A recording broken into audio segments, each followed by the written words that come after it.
Hello, welcome back. My name is Kevin with KLM Audio, and this is my second video on the Behringer XR18 mixer. Today we will connect a dynamic microphone to the mixer and look at the signal flow through the channel strip. First, I want to make an update to my first video. I couldn't find the software for Behringer XR Edit.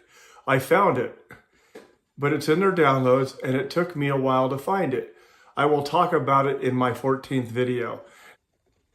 If you need help turning on your system and connecting to the iPad, please refer back to my first video.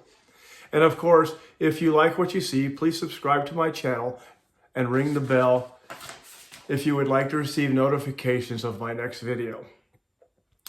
As you can see, I already have a couple things connected to my mixer as I did in the first video. I have an Ethernet cable which extends to my external router. I have one speaker connected to the left main output to provide sound for this video. I have a wireless microphone connected to the input number 9. And I have my MP3 player connected to auxiliary input 17 and 18. The first thing we need to do is connect our XLR cable to one of the channels on the Behringer. In this case, I'm using channel 10, and connect the other end to our microphone. I wanted to show you a few of the microphones that I use. First of all is the Sennheiser E835. I use that as my primary vocal mic.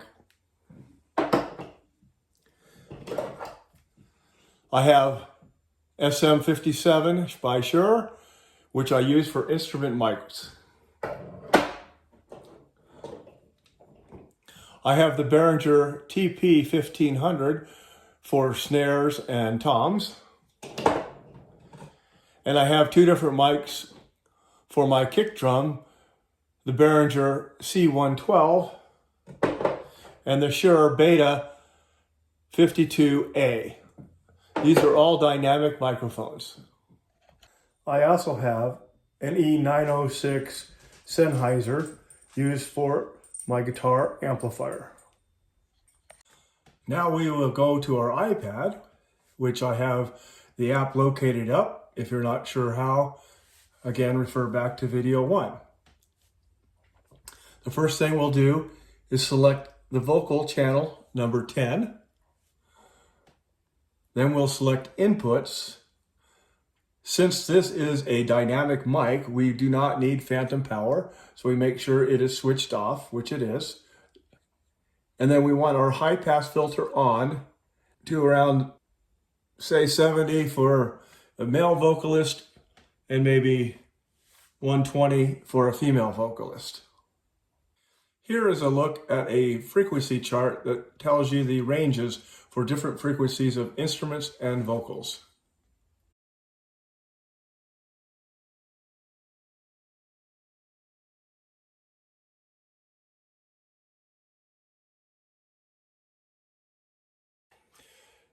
When setting gain on your vocal microphone, so many different performers hold the mic differently.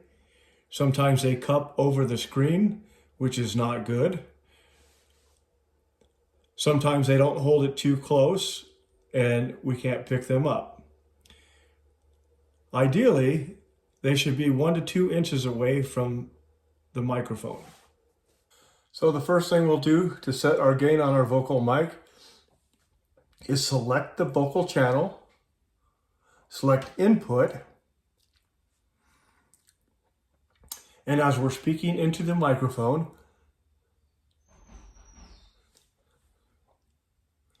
we will raise our gain, and as you can see, we have a level coming up in our meter.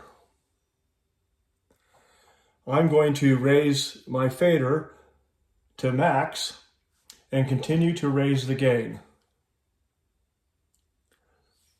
As I raise the gain up, I am checking to see when it turns to yellow. Check, check, check, 1, 2, 3, check, check. Check, 1, 2, 3, check, check. There you have a little bit of yellow and red, so we need to back it down. Check, check, check, 1, 2, 3, check, check. Then we're going to back it down to unity gain. We're going to unmute both the microphone and the main channel.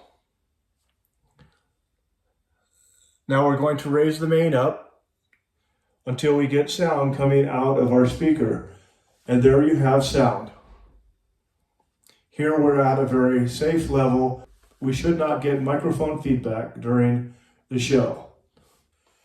Keep in mind, we're using a dynamic microphone and we need to have the back end of it pointed towards the speaker. Once we have our gain set, now we can move on to our gate and our dynamics. You do not need to use a gate or compression on most of your inputs. However, I do like to use it on my vocals. So let's look at that next. Now we can move down the channel strip and set our gate. What I like to do is start out with the preset vocal.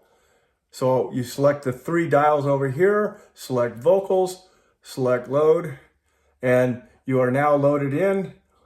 Here you have the gate, which you can turn on and off if you don't like the way it sounds.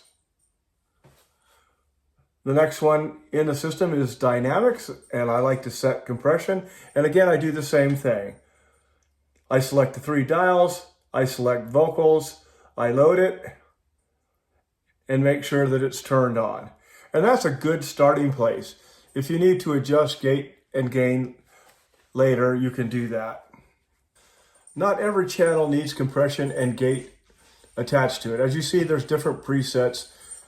Like, for example, in the compression, you have kick, drum, snare drum, vocals, and bass.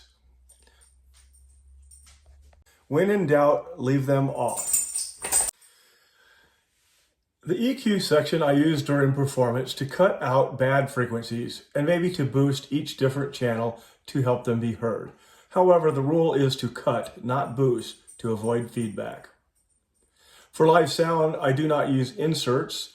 My effects, when used, are done through the sends when I use them, to be discussed in a further video. The output section is where you can select DCA groups, mute groups.